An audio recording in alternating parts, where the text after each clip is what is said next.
नमस्कार विद्यार्थी मित्रांनो, आज आपण इयत्ता 10वीच्या विषय हिंदीचा विभाग 5 रचना विभाग उपयोजित लेखन गुण 26 त्यातला प्रश्न 5वा नंबर 1 पत्रलेखन असतो आणि नंबर 2 प्रश्न तयार करणे हा असतो। तर आज आपण प्रश्न कशा पद्धतीने तयार करतात याचा अभ्यास या व्हिडिओमध्ये करणार आहोत।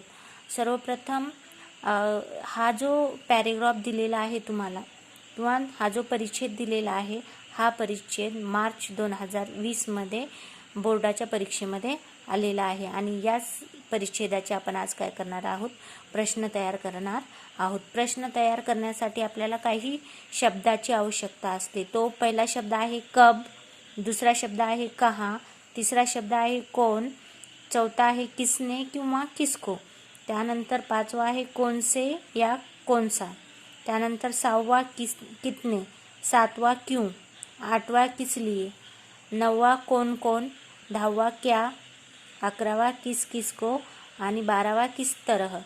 आता पहिले आपण हे जे शब्द आहेत तर या शब्दाचे पहिले मी 2 शब्दापासून वाक्य तयार करून दाखवते की हम कब स्कूल जाने वाले हैं। आता हम कब स्कूल जाने वाले हा प्रश्न लिहिला तर त्याच्यानंतर काय करायचं, आपल्याला प्रश्नार्थक चिन्ह देणं खूप महत्त्वाचं आहे। जर तुम्ही प्रश्नार्थक चिन्ह दिलं नाही तर त्या ठिकाणी तुमचा जो प्रश्न तुम्ही तयार केलेला असला त्यामध्ये कब हा शब्द जरी लिहिलेला असेल तरी तिथे तुम्हाला 0 मार्क मिळतील। तर आपण आता इथे पहिला जो शब्द आहे त्यापासून काय करू, प्रश्न तयार करू की नंबर 1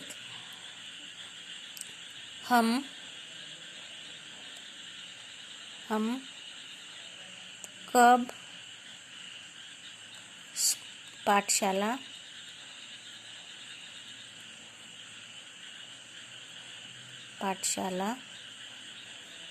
जाने वाले हैं,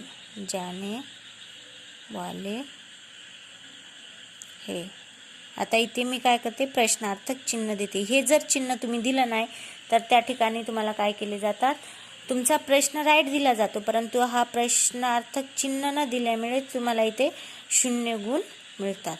ठीक आहे, त्यामुळे सर्वांनी हे जे प्रश्नार्थक चिन्ह आहे ते विसरायचं नाही आणि त्यामध्ये हे जे तुम्हाला शब्द दिलेले आहेत 12 शब्द ते शब्द पण विसरायचे नाहीत। या दोन्हीमुळेच तुमचा काय केला जातो, प्रश्न समजला जातो। जर तुम्ही हे दोन्हीही लिहिले नाही तर तुमचे जे मार्क आहेत ते मार्क काय होतील, कट होतील। आता आपण हा पॅरेग्राफ वाचू आणि या पॅरेग्राफ हा तुम्हाला अगोदरच सांगितलेला आहे की हा पॅरेग्राफ मार्च 2020च्या बोर्डाच्या परीक्षेला आलेला आहे। मार्च 2020 कशाच्या, बोर्डाच्या परीक्षेला आलेला आहे, बोर्डाच्या।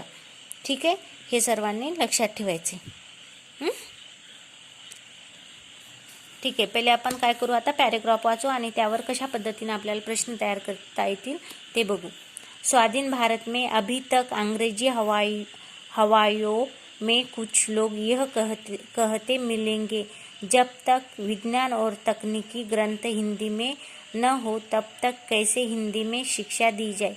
आता इथे पहिला प्रश्न काय होईल की स्वाधीन भारत में हमें लोग क्या कहते हुए मिलेंगे। इथं प्रश्न कसा तयार होईल, स्वाधीन भारत में 1 नंबर, स्वाधीन भारत में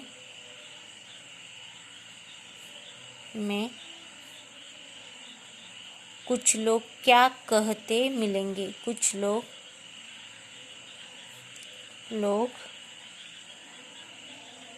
क्या कहते मिलेंगे।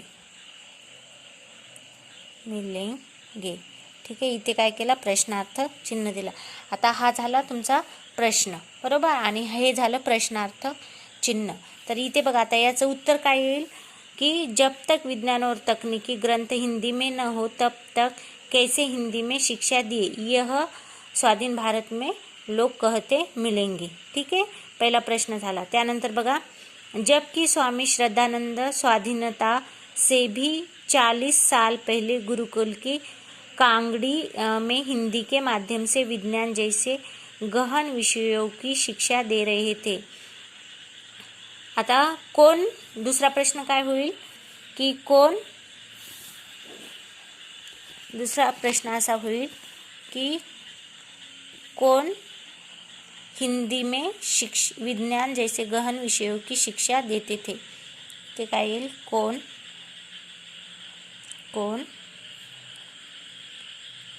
हिंदी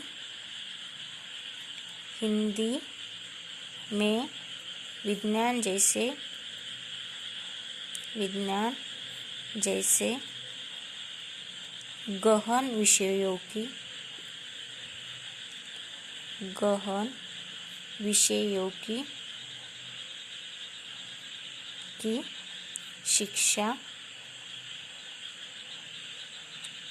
शिक्षा देते थे। तर इथे काय येईल, त्यांचं नाव कोण आहे, श्रद्धानंद स्वाधीनता। यह हमें विज्ञान की शिक्षा देते थे। ग्रंथ भी हिंदी में थे और पढ़ाने वाले भी हिंदी के ही थे। जहाँ चाह होती है वही राह निकलती है। जहाँ चाह होती है वहाँ क्या निकलती है। आता तीसरा प्रश्न काय होईल की जहाँ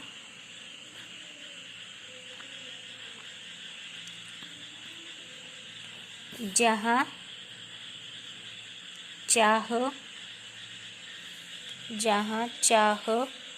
होती है वहाँ क्या निकलती है।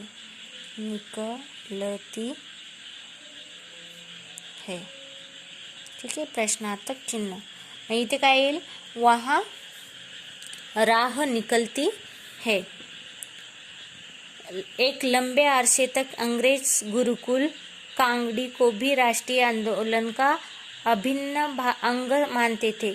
कौन अभिन्न अंग मानते थे, अंग्रेज लोग। आता त्यानंतरचा जो प्रश्न आहे तो काय आहे की गुरुकुल कांगड़ी को कौन अभिन्न अंग मानते थे। कांगड़ी को, त्यानंतरचा प्रश्न होईल की कांगड़ी को कौन अभिन्न अंग मानते थे।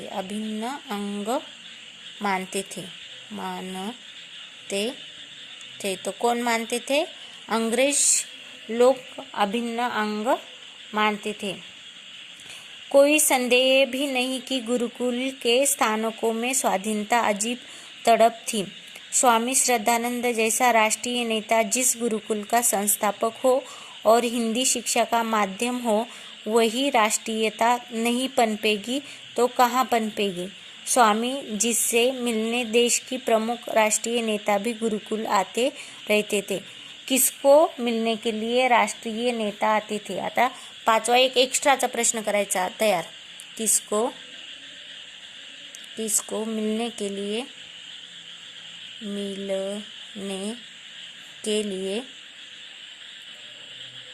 राष्ट्रीय नेता आते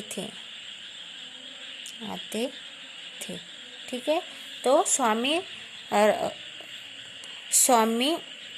श्रद्धानंद को आते थे। इसी तरह अशा प्रकारे आपलं 4 मार्क इथे पक्के होऊन जातात। ठीक आहे, तुम्ही अशाच पद्धतीचा पॅरेग्राफ पुस्तकामधला घ्या। अनसीन पॅसेज आहे पुस्तकामध्ये 10वीच्या, त्या पुस्तकामधून पॅरेग्राफ घेऊन अशा प्रकारचा प्रश्न तयार करा। थँक्यू।